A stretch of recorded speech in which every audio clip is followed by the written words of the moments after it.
거북섬에 김무수 눈물까지 양쪽이 고발전 벌이고 있습니다. 그래서 저희 김진의 돌직구쇼에서 한번 팩트 체크도 준비를 해봤습니다.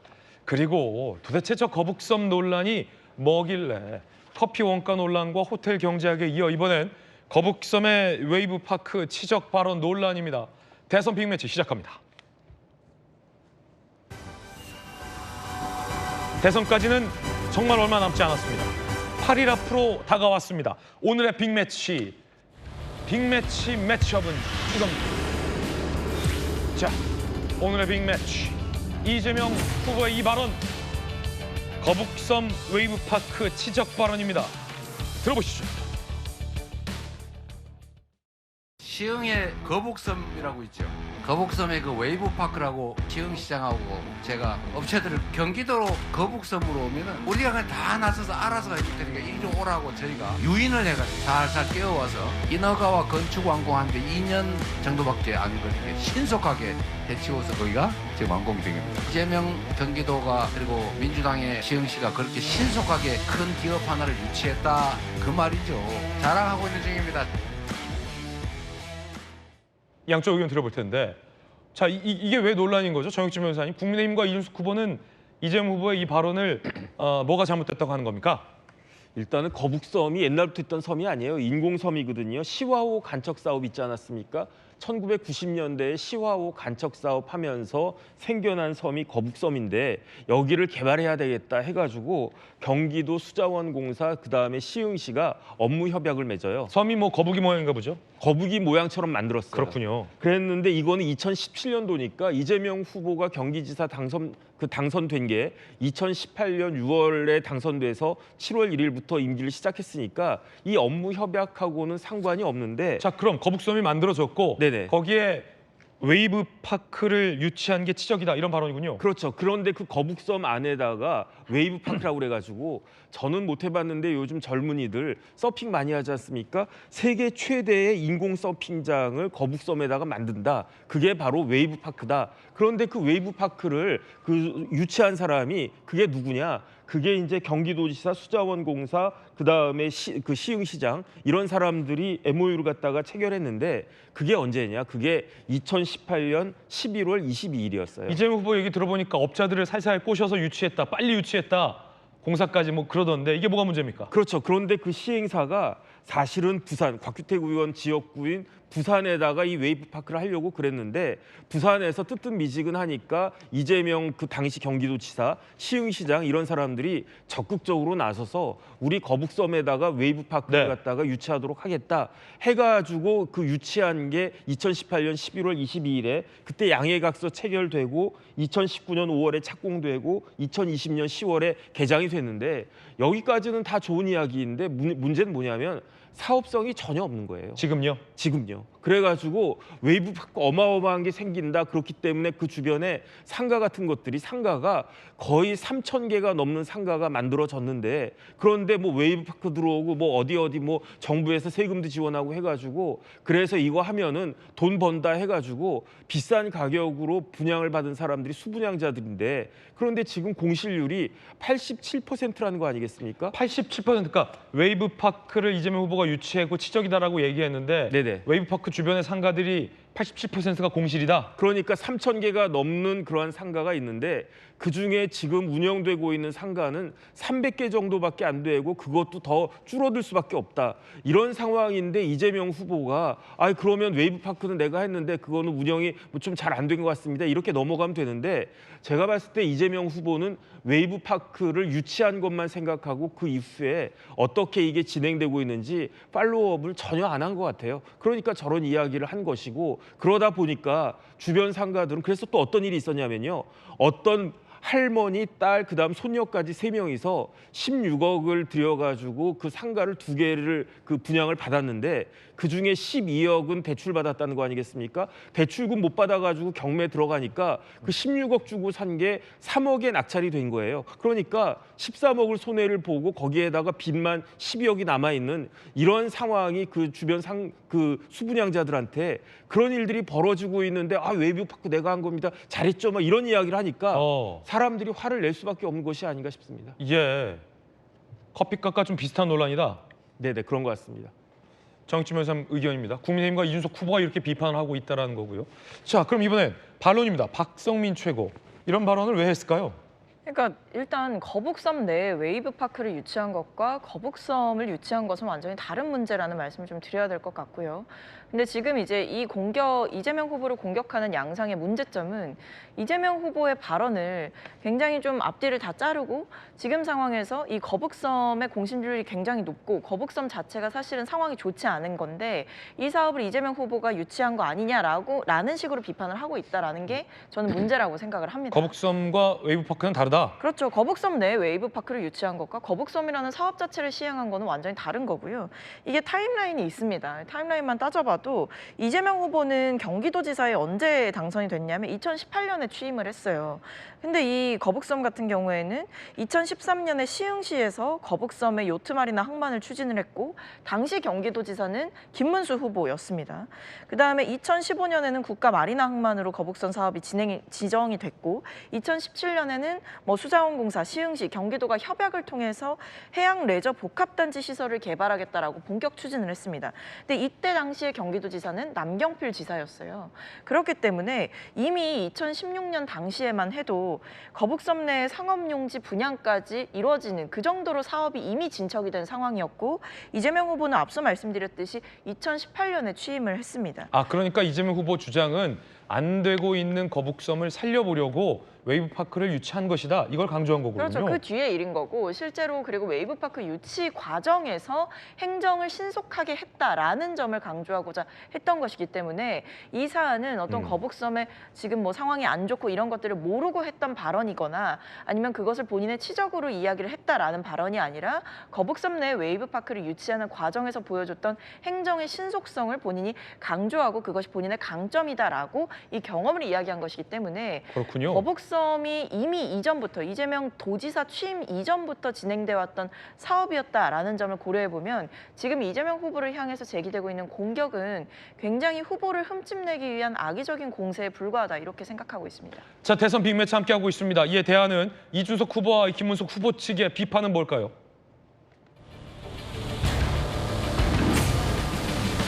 80% 공시를 외면한 발언이다 라는 겁니다. 들어보시죠. 누가 시흥시에 가가지고 거북섬에 웨이브파크 때문에 상처 입은 상인들 앞에서 자기 웨이브파크 유치하느라 잘했다고 그런 말 하라고 강조했습니까? 본인이 가가지고 말실수는 다 하고 다니면서 나중에 부들부들 떨면서 개혁신당에게 비판을 하는 것은 저는 도대체 무슨 소식인가? 이득을 본 사람은 토지 분양자뿐이고 피해자가 엄청난 숫자입니다. 이것은 알고도 자랑을 했다면 후한무치라고 할 것이고 모르고 이것을 자랑했다면 한마디로 무능과 무책임을 그대로 보여주는 것 아닌가 이렇게. 자, 이준석 후보가 자기가 말해놓고 왜 문제 삼느냐라고 얘기를 한 이유는 이것 때문입니다. 일단 이준석 후보가 이런 글을 올렸는데요. 장사 안 되고 상가 텅텅 비고 상인들 속 터지는 그 거북섬을 내가 만들었다고 자랑하니 시흥 시민들 분노. 그러자 민주당이 이준석 후보를 고발하겠다고 밝혔습니다. 거북섬은 남경필 지사 시절에 만드는 거다. 이재명 후보는 웨이브파크를 유치한 거다. 거북섬 만들었다 자랑했다는 건 허위사실이다라며 이준석, 주진우, 나경원 의원 등을 고발하겠다라고 밝힌 겁니다. 자, 그러자 국민의힘에서는 현실판 호텔 경제학이다라며 이재명 후보를 비판하고 있습니다. 웨이브파크만 달랑 들어선 거북섬 공실률이 87%다. 유령 상권, 이재명식 호텔 경제학 실패 보여준 사례다. 김용태 비대위원장, 공실률 87% 외면하고 웨이브파크 지적 자랑, 호텔 경제론 현실판, 거북섬의 비극에 답하라. 자, 그러자 이준석 후보는 거북섬을 거북섬 웨이브파크로 수정했습니다. 뭔지는 알겠어요. 이재명 후보 입장에서는 거북섬은 내가 안 만들었고 웨이브파크를 내가 유치하는 것을 신속하게 했다라는 것을 강조하기 위한 발언이다라는 거고, 이에 대해서 이준석 후보와 국민의힘은 아니 그러니까 웨이브파크를 유치해서 그게 나아졌냐, 공식률이 지금까지 87%고 10몇 억 날린 사람들도 있는데 그 경기도에 가서 피해본 상인들 앞에서 그런 말을 하는 게 합당하냐라는 비판인 거군요. 곽대거 의원님. 그렇죠. 지금 저 내용을 보면 형사고발할 이야기는 전혀 아닌 것 같고요. 저 거북섬에 대해서 웨이브파크 이야기가 왜 나왔냐 그 맥락을 좀 봐야 될 것 같아요. 지금 이재명 후보하고 김문수 후보하고 둘 다 경기도지사를 했단 말이에요. 경기도지사 하면서 누구가 더 일을 잘했냐, 누가 업적이 더 크냐 이런 것들이 지금 대선 전국에서 이슈가 되고 있거든요. 김문수 후보 쪽에서 이제 계속 이야기를 설명을 했죠. 평택의 삼성 반도체 단지, 또 파주의 LG, LCD 단지 다 김문수 후보 때 유치한 것이고 광교 신도시 사업, 또 판교 테크노밸리 사업 이런 거 다 김문수 경기도지사 때 잘 해낸 사업이다. 그리고 경기도의 GTX 도심 고속철도망 김문수 지사 때 다 계획을 하고 시행을 한 것이다. 이렇게 자랑을 하고 이제 업적을 이야기를 하니까 이재명 후보가 성남시장하고 경기도지사 하면서 그런 큰 사업들을 별로 한 게 없는 거예요. 했다고 하는 사업들은 대장동 사업, 백현동 사업 이런 거 나중에 비리 문제만 계속 불거지는 사업이고 그리고 뭐 계곡에 정비했다, 뭐 지역 상품권 늘렸다 이런 것밖에 자랑을 할 게 없는데 시흥에 가서 보니까 웨이브파크가 있는 거예요. 웨이브파크 그걸 대기업이라고 또 설명하더라고요. 대기업 내가 이렇게 잘 설득해가지고 유치했다 잘했죠 이렇게 설명을 한 거거든요. 그런데 알고 보니까 그 거북섬이라는 곳이 현재는 공실만 많은 유령섬 같은 곳이 돼버려서 그것을 자랑할 만한 그런 소재가 전혀 안 된다. 지금 그렇게 된 거 아닙니까? 예. 그걸 가지고 이야기를 한 걸 가지고 또 형사 고발을 하겠다 이렇게 지금 나오고 있는 것은 너무 지금 정치를 좀 사법화하려는 그런 경향이 좀 보이네요. 조경 변호사님. 그러니까 지금 곽태규 의원님 의견이었고요. 조 변호사님 의견입니다. 이 얘기를 처음 제기했던 이준석 후보나 국민의힘이 계속 주장하는 게 저렇게 거북섬하고 웨이브파크를 다 섞어서 얘기해 버리는데요. 거북섬의 공실률의 책임은 이 사업을 추진했고 기획했고 상가 분양까지 완료하면서 이게 틀림없이 성공할 사업이라고 했던 자들 그런 분들의 책임 아닙니까?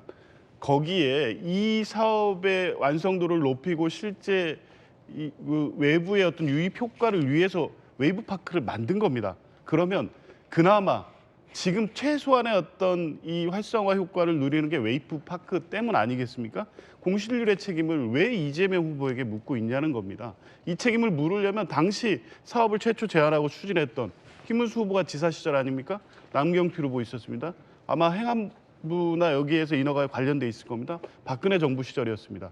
공실률, 이게 되지 않을 사업, 될 수 있을 가능성에 대해서 면밀히 따져서 거기에 상가 분양하면 상당한 수익을 올릴 수 있다고까지 만들어서 그런 과정이 있었기 때문에 거기에 투자했던 분들이 상당한 손실이 발생했으면 이 사업을 기획하고 만들었던 사람들한테 책임을 물어야죠. 거기 다 본인들과 관련된 분들입니다. 이거를 물을 타기 위해서 지금 웨이브파크로 끌고 들어온 거고요. 왜 이게 허위사실 공표 문제가 되냐면 이준석 후보가 이 최초 글을 올렸습니다. 이 그날 토론 그 유세가 있은 후에 올라왔는데 이게 이준석 후보가 기다렸다는 듯이 올린 게 아니라 이 얘기가 처음 나오니까 이준석 후보를 지지하는 SNS상에서 누군가 이거를 캐치하고 거북섬 얘기 꺼냈네. 거북섬 공실률이 얼마인다. 이거 잘 캐치해야 된다 하니까 그냥 확인도 않고 올린 겁니다. 거북섬 이재명이 만들었다고 홍보했다. 거기 공실률이 얼마인지 아냐. 거기에 투자했던 사람들이 실제 더 파탄나고 이런 글을 그냥 올린 겁니다. 그러니까 거북섬을 이재명이 만들었다고 얘기했다. 허위사실 아닙니까? 그래서 그렇게 해서 지금 수습할 수 없는 허위사실이 공표된 내용을 가지고 안 되니까 말을 살짝 바꿔서 거북섬과 웨이브파크를 지금 섞어서 이렇게 비판하는 겁니다. 이게 혹세무민하는 거죠. 이 부분은 그냥 선거 때 잠깐의 어떤 사실관계의 확인의 어떤 문제 정도가 아닙니다. 명백하게 선거 중후반에서 허위사실 공표를 매개로 해서 이재명 후보에 대한 낙선 운동을 하고 있는 거기 때문에 명확히 법적 책임을 물어야 될 문제라고 보는 겁니다. 두 분 의견 전해드렸습니다. 그런가 하면 TV 토론에서 서로 허위사실 공표 맞고발한다라는 움직임도 나옵니다. 먼저 이재명 후보의 발언인데요. 들어보시죠. 극우 세력과 단절할 생각은 없는지 정광훈 목사가 감옥을 갔을 때 눈물을 흘린 그런 관계를 여전히 청산하지 못하시는 것 같은데 매우 안타깝다는 말씀을 드리면서 허위 사실을 이야기하면 안 됩니다. 말이 안 되는 거짓말을 또 계속 여기서 하시면 허위 난다라고 한 영상이 있던데요. 자, 정광훈 목사 때문에 눈물을 흘렸네, 허위 사실이네 라는 공방입니다. 한 가지 영상이 있습니다. 함께 보시죠. 이 추운 겨울날 목사님 잡혀가시면 어떻게 할까? 저는 눈물이 계속 나서요. 우리 목사님 잡혀가면은 절대로 안 되고 더 많은 울지 마, 괜찮아. 정광훈 목사님이 계셨더라면 우리들은 이렇게 아프지 않았을 것입니다.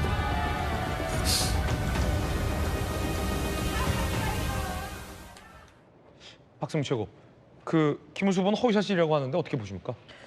방금 영상으로 모든 게 설명이 되지 않나요? 이제 눈물을 흘리지 않았다, 그런 적이 없다라고 이야기를 하지만 이미 영상으로 증거가 다 남아있는 상황이고 지금 상황에서 사실 김문수 후보가 답해야 될 것은 이 정광훈 목사와의 관계 계속 이렇게 가져갈 거냐, 이 부분에 대해서 답을 해야 되는 거예요. 근데 보면 여전히 어떤 정광훈 목사를 옹호하는 듯한 그런 스탠스는 여전한 상황이고 심지어는 토론회에 나와서 공공연하게 이렇게 영상 좀만 찾아봐도 나올 것을, 그리고 모두가 목격했던 그 장면들을 이렇게 대놓고 허위 사실을 유포해도 되나라는 생각이 듭니다. 그래서 지금 토론회에서 국민들 앞에서 자꾸 이렇게 거짓말하시는 거 저는 문제라고 생각하고요. 정광훈 목사 때문에 운 것을 부인했던 이 김문수 후보의 발언은 명백하게 허위였다라는 점을 다시 한번 말씀드립니다. 그런가 하면 이재명 후보의 이 논란도 있습니다. 들어보시죠. 사실 이번에 부정선거 담론 마찬가지로 지난 2012년 대통령 선거 이후에도 부정선거를 주장하는 사람들이 있습니다. 김어준 씨나 이런 분들 중심으로. 그런데 이재명 후보도 사실 이것에 동조해가지고 부정선거에 관한 내용을 공유한 바가 있습니다. 그래서 이것에 대해서 아직까지 입장을 갖게 가져가시는지 궁금하고요. 국정원이 댓글 조작을 통해서 국민 여론을 조작했기 때문에 그 측면에서 부정선거라고 한 거지 무슨 투개표를 조작했다 이런 차원의 윤석열이나 우리 김문수 후보가 관심 갖는 그런 부정선거는 아니라는 말씀 하나 드리고, 부정선거를 주장한 적은 없다라는 이재명 후보 발언인데요. 2017년 이런 글이 있습니다. 지난 대선은 3.15 부정선거를 능가하는 부정선거였다. 국가기관의 대대적 선거 개입에 개표 부정까지. 투표소 수개표로 개표 부정을 원청 차단해야 된다. 정혁진 변호사님, 네네. 어떻게 보십니까? 글쎄요, 뭐 김문수 후보나 이재명 후보나 두 분이 고의적으로 했는지 아니면 깜빡했는지 모르겠지만 둘 다 허위 사실 말씀한 거 뭐 맞는 거 아니겠습니까?